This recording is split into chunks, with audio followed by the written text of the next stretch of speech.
สิมาปิ้งหัวเป็ดสู่กินพี่น้องกำลังหนีบสุดยอดหัวเป็ดเฮ้ย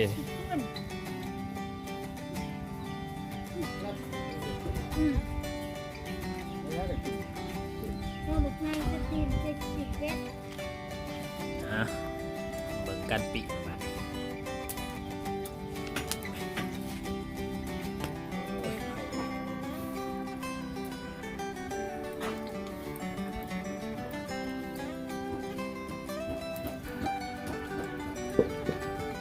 เอาไม้บางหันพี่น้องเก็บท่านเลยเอาครับ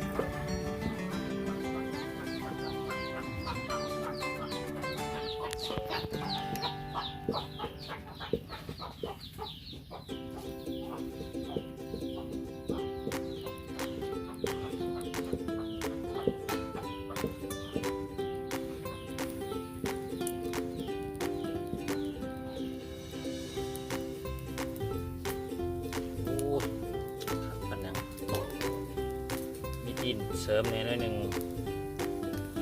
นั่ง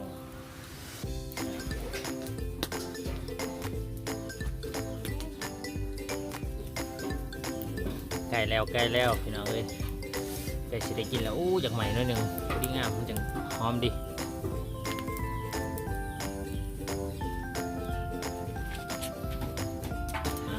นี่ยังไทยกับดินมันเนาะแซ่บแล้วโฟกัสเลย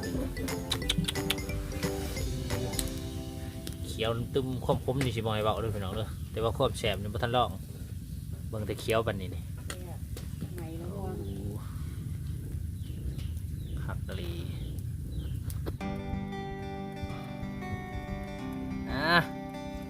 แล้วเลยพี่น้องเลยกับบรรยากาศแซ่บกำลังปิ้งแล้ว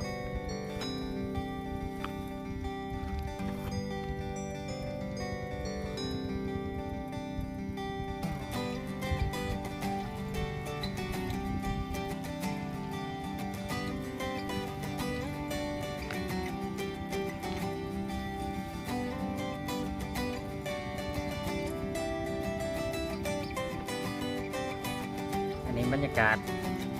กำลังสีดำนาแซง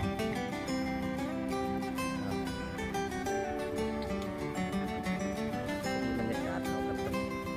หัวเป็ดไอ้น้องกำลังเสียคนกะเยี่ยมสีดำ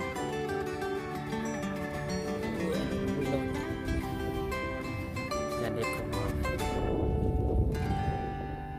อยากโฟกัสไปได้พี่น้องเลยเนาะแซ่บแล้ว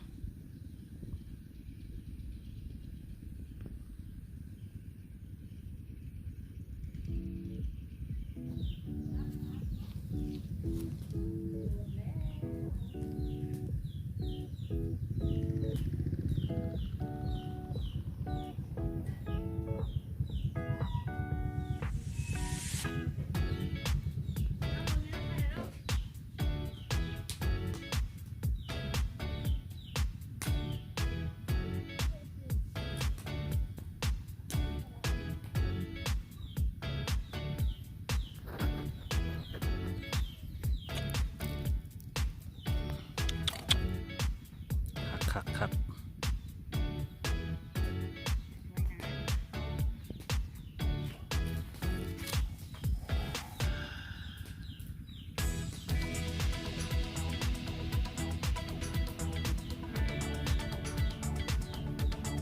แซ่บหลาย